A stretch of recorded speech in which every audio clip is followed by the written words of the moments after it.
Before we begin, viewer discretion is strongly advised. The following is for educational and entertainment purposes only. This is the verbatim federal courtroom testimony of the Sean Diddy Combs trial, as reported by Inner City Press. Nobody expected him to show up. The court had already heard from Cassie, Will Smith, Monique, and others, but when Ice Cube stepped through those courtroom doors, everything changed. A man who built his legacy by never backing down now stood face to face with a system he once tried to walk around. And today, he walked straight through it. Cube wasn't there for fame. He wasn't there for headlines. He was there to testify. And what he brought with him, documents, voice recordings, names, and connections, made the entire courtroom freeze. This wasn't just about Diddy anymore. This was about an industry, an underground system of control, manipulation, and exploitation, backed by the very people we've been told to worship. The stories involving Jamie Foxx, Oprah Winfrey, Quincy Jones, and others now had a witness, and that witness was Ice Cube. It was supposed to be just another procedural day. The cameras outside the courthouse buzzed. Reporters shuffled through paperwork. Diddy's legal team adjusted their ties, pretending to be calm while the walls quietly crumbled around them. But then, the doors opened, and in walked Ice Cube. No entourage, no press statement, just Cube, holding a manila folder, eyes locked forward, walking through the room like a man who'd been waiting years for this moment. The whispers started immediately. Some of the jurors sat upright. Even the judge leaned back in his chair like he wasn't sure what was about to happen. Diddy didn't even look up at first, but when he finally did, the color drained from his face. "I wasn't called," Cube said. "I asked to speak."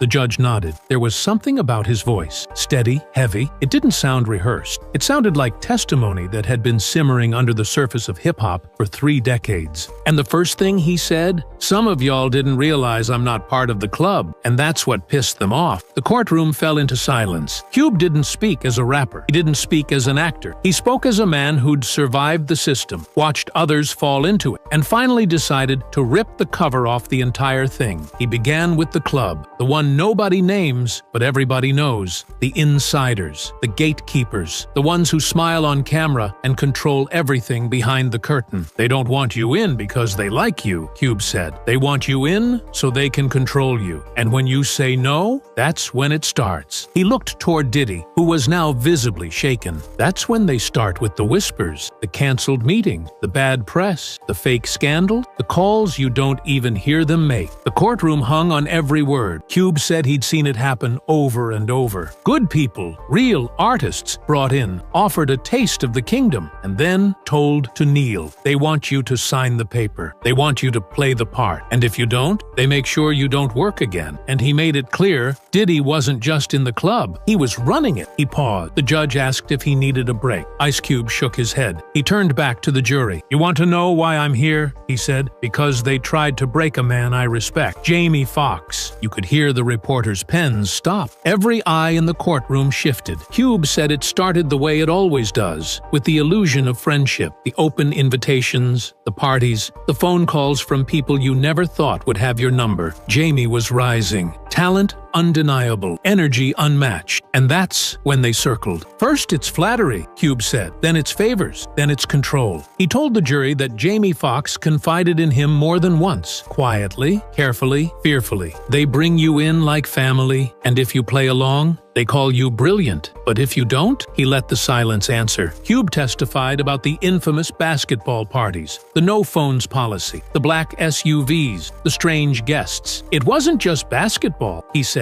"It was a test. They wanted to see who you'd obey, who you'd question, and who you'd protect." He said, "Jamie played it cool, laughed it off, stayed polite, but he never fully gave in, and that's when the rumors started. Suddenly, he's too difficult. Suddenly, his health becomes a question. Suddenly, he's missing from headlines, but showing up in the gossip blogs." Cube said the 2023 medical emergency wasn't coincidence. That was punishment. That was a warning shot dressed up as a complication. He said Diddy's circle didn't just throw parties, they built archives, cameras, footage, moments you didn't know were being recorded. And once they had it, they kept it, and they used it. Cube told the jury that Jamie had once called him after a Diddy event. He didn't go into detail, but he said Fox was shaken. He said, "Cube, I can't talk about it, but I can't unsee it either." If the courtroom wasn't stunned before, they were now, because the next name out of Cube's mouth was Oprah. It wasn't just Puff, he said. There's layers to this. He explained that during the height of Jamie's rise, right after Ray, right before the Oscar buzz, Jamie got a phone call, a quiet one, from Oprah herself. She said, "You're blowing it." Cube didn't flinch as he recounted it. He said Jamie was shocked. He thought she was calling to congratulate him, but she was calling to redirect him. She told him he needed to get it together. Then she told him she was taking him to someone who could help. That someone was Quincy Jones. Cube told the courtroom he didn't have to explain who Quincy was. Everyone in Hollywood already knows. He said Quincy has long been a shadow figure, celebrated on the surface, but feared behind the scenes. She brought Jamie to Quincy's house like it was an intervention, Cube said, but it wasn't healing, it was submission. He told the jury Jamie described it as the strangest night of his life. He said it felt like he was being prepped, like he wasn't being helped, he was being trained. Cube made it clear that what happened at Quincy's house that night wasn't something Jamie ever explained in full, but the look in his eyes when he tried to, that was enough. And then Cube leaned in closer. Oprah called it responsibility. Quincy called it legacy. But what they were really giving him was a leash. Cube said that after that meeting, Jamie started to change. Not because he wanted to, because he had to. He told me, "Cube, the only way to stay alive in this game is to pretend. And I watched that man pretend for years." He paused. But now, nobody's pretending anymore. Ice Cube didn't flinch as he brought up the next name. Quincy Jones, he said slowly, ain't just a producer. In this town, he's a godfather. The courtroom didn't move, not even a breath. Cube looked toward the judge. With respect, this ain't gossip, it's truth, and it needs to be on record. He told the jury that for decades, Quincy's name was whispered behind closed doors, revered publicly, feared privately, and what he did to earn that fear, well, that's the part people only hint at in songs and coded interviews. Cube leaned forward. You don't get as powerful as Quincy without making deals. And I'm not talking business deals. I'm talking soul trades, the kind of arrangements that don't come with contracts, just control. He testified that Jamie Foxx's interaction with Quincy was no accident. That meeting, arranged by Oprah, wasn't casual. It was a handoff, Cube said. Jamie was being passed from one handler to another. The room was dead quiet. He told me later, "Cube, it wasn't advice he gave me, it was instruction." According to Cube, Quincy presented the meeting as mentorship, but Jamie knew better. He said it felt like being processed, not help processed. Cube told the jury that he's heard similar stories from other men in the industry, men who vanished from the spotlight, changed their public image overnight, or had quiet breakdowns and were never heard from again. Quincy's method was charm, but his message was the same as Diddy's. Do what you're told, or we'll make sure you never work again. He then brought up something more chilling. Cube claimed he'd seen old photos, private photos, passed around discreetly over the years, photos that weren't supposed to exist, and every time Quincy was in the background, smiling. But the people in the photos, they weren't smiling. He told the court he couldn't confirm everything he'd seen, but he could confirm this. Quincy's not just a mentor, he's a middleman, and the people he answers to, we still don't have names for them. Cube stood tall. I want to talk about how they keep you quiet, he said, because it's not just fear, it's blackmail. He told the jury that Diddy's power wasn't just in his money, it was in what he kept, the footage, the tapes, the secrets, collected over decades, compiled from parties, studios, private jets, hotel rooms, all cataloged, all organized, all saved. They don't just invite you to party, they record you at those parties. Cube looked at the prosecution. You want to know how many people stayed quiet over the years? Ask how many people got a flash drive in the mail with no return address. Ask how many got a phone call from a blocked number playing audio of them doing something they don't remember. Ask how many careers disappeared after they said no. He said Jamie Foxx wasn't the only one. He knew at least 2 other actors who had been compromised at one of Diddy's infamous events. One of them called Cube personally panicked, saying he couldn't remember anything past midnight, but woke up in a hotel with a contract on the table and photos on his phone that didn't belong there. Cube described how once they had you, you weren't free. You were theirs. That's why so many people smile through it. That's why they post pictures, laugh in interviews, do red carpets like nothing's wrong. Because if they don't, the archive gets unlocked. He testified that Diddy doesn't deliver threats directly. He lets his ecosystem do it. Publicists, journalists, execs, stylists. You won't hear it from him. You'll feel it from everywhere. And when someone tries to pull away, suddenly the gossip blogs turn on you. Old cases get reopened. Old rumors get revived. Suddenly you're unstable, difficult, dangerous to work with. Cube said Jamie got hit with that exact smear campaign. Right after he started distancing himself, suddenly he's got health problems. Suddenly there's whisper campaigns that he's not reliable, that he's losing it. Nah, he was freeing himself, and they don't like when you run. Cube's voice dropped a little. He adjusted the mic, looked out at the jury. The courtroom had grown colder somehow, like the truth was sucking the air out of the room. I went to one of them, he said, just once. He said it happened in the early 2000s, a quiet invitation, not a party flyer, not a press invite, just a name, a time, and a car waiting outside his hotel. They said it was a networking night. That's what they always call it. Cube said he arrived at a massive Beverly Hills mansion. Gate closed behind him, phones taken at the door. And once he stepped inside, it wasn't a party. It was an operation. He described low lights, no music, just ambiance, people whispering, security at every corner, and most chilling, rooms that weren't labeled, just doors, some cracked open, some with strange sounds behind them. He said he recognized people, A-listers, some looking dazed, some looking terrified, and then he saw something he never forgot. I saw a man I admired, one of the biggest names in the game, slumped over on a couch, eyes wide open, and a camera was pointed right at him. Cube said he turned around and left, didn't say goodbye, didn't ask questions, just walked out and got back in the car. The next day, he got a call, blocked number. All it said was, "We saw you leave." He said nothing ever came of it, but he never went back. Because I knew what it was. That wasn't a party. That was a trap. Cube looked straight at Diddy and said, "You didn't just ruin lives. You filmed them first." The judge had to pause the court. Reporters were shaking. Diddy's lawyer whispered furiously into his ear, but Puff didn't respond. He stared ahead, jaw locked. Because this time, cameras weren't his. By the time Ice Cube reached this point in his testimony, the courtroom no longer felt like a courtroom. It felt like a confession booth, a reckoning. Even Diddy's attorneys had stopped objecting.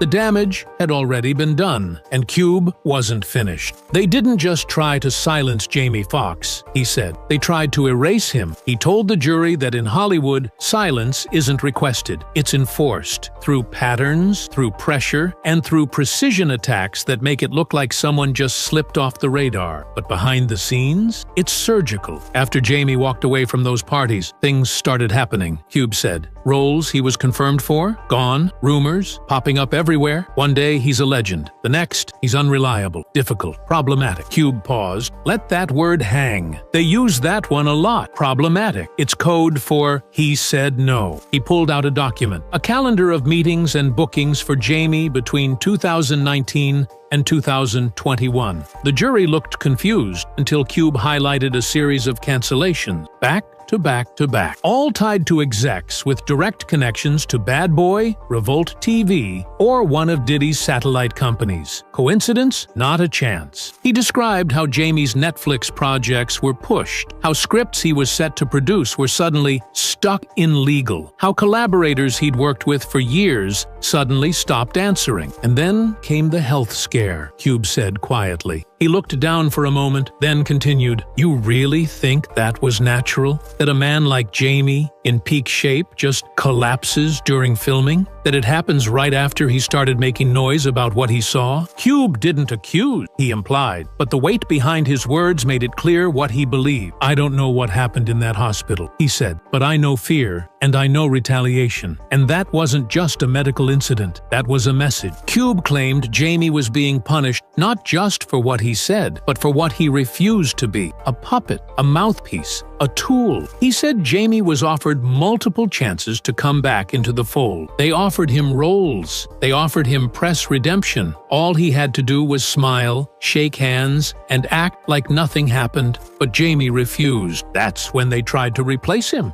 That's when the clone rumors started. That's when people started asking if he was even alive. That's what they do. They deconstruct you, piece by piece, until even your fans don't know what's real. Cube's voice dropped again. That's how they keep their power. Not with fear, but with erasure. There's something y'all need to understand, Cube said, as the jury leaned forward. This ain't about music. It's not even about parties. It's about culture engineering. He looked around the courtroom, locking eyes with the prosecution. They don't just control what you hear, they control what you believe, what you fear, what you become. Cube explained that Hollywood, at least the version run by the club, is a machine, a system designed to weaponize identity, trauma, and rebellion, and sell it back to the people as entertainment. You think it's all freedom, all expression. Nah, it's scripted. Every album they push, every movie they fund, it's by design. He paused, then dropped the line that sent ripples through the room. The same people who push prison music own the prison. That quote, Cube explained, was one of the things Tupac tried to warn the world about before he was silenced, before he became too political. Before he started talking about who really runs the industry, Cube testified that Diddy wasn't just a bad actor. He was a conduit, a chosen face, handpicked to glamorize the very lifestyle that destroys people. And anyone who didn't follow suit, they got no airtime, no marketing budget, no label support. You rap about building something, you get shelved. You talk about healing, you get labeled corny. Cube even alleged that artists with spiritual or anti-industry messages had their studios raided, their hard drives hacked, and their accounts frozen. The club didn't just want you entertaining, they wanted you obedient. He connected it back to Diddy's parties, said they were more than indulgent playgrounds. They were vetting rooms, places where artists were tested on camera. And if you played along, you were protected. But if you stepped out of line, you got framed or disappeared. He referenced a known singer who once refused to sign with Bad Boy after a party invitation. Within months, she was painted as unstable, dropped from her label, and quietly written out of every award show. You think that was her just being erratic? That was punishment. Cube looked back at the jury and said what nobody else had dared to say so far in the trial. Y'all sitting here trying to figure out what Diddy did, but the question you need to ask is, how many people helped him do it? And in that moment, the trial stopped being about Diddy alone. It became a mirror. The judge asked if he wanted to give closing words. Cube nodded. He stepped away from the stand, walked to the center of the courtroom, and stared directly at Diddy. You built a kingdom out of other people's silence, he said. You called it success, but it was slavery. Diddy didn't move. He was pale, eyes locked. Cube continued. You didn't just throw parties. You created prisons, emotional ones, psychological ones, and you filled them with people who thought they were being celebrated, but were really being captured. He turned toward the gallery. To every artist watching this, to every kid dreaming of making it in music or film, ask yourself who's standing at the door of that dream, who's holding the key, and what do they expect from you before they'll let you in? He took a breath. I stayed quiet for a long time because I thought I had to, because I thought staying quiet made me safe. But you know what staying quiet does? He turned back toward the jury. It makes you a collaborator. He opened the folder he brought in, removed a photograph. This was me in 1991, bright-eyed, believing I could change the game, that I could make art without losing my soul. He held up the photo, then slowly tore it in half. That version of me didn't survive, but this version, the one who came here today, he ain't afraid of none of you anymore. He walked back to the stand, placed the folder down, and looked at the judge. I don't know what you'll do with all this, But now you know. You all know. He faced Diddy one last time. And you thought nobody would talk, that you had it all locked down. But now, the door's wide open. He stepped down, walked past the gallery, didn't look at the press, didn't look at the jury, and just before he exited, he turned his head slightly and said, "They didn't kill Jamie. They didn't kill me. They just made us louder." And with that, he left the courtroom. But what he left behind would echo forever.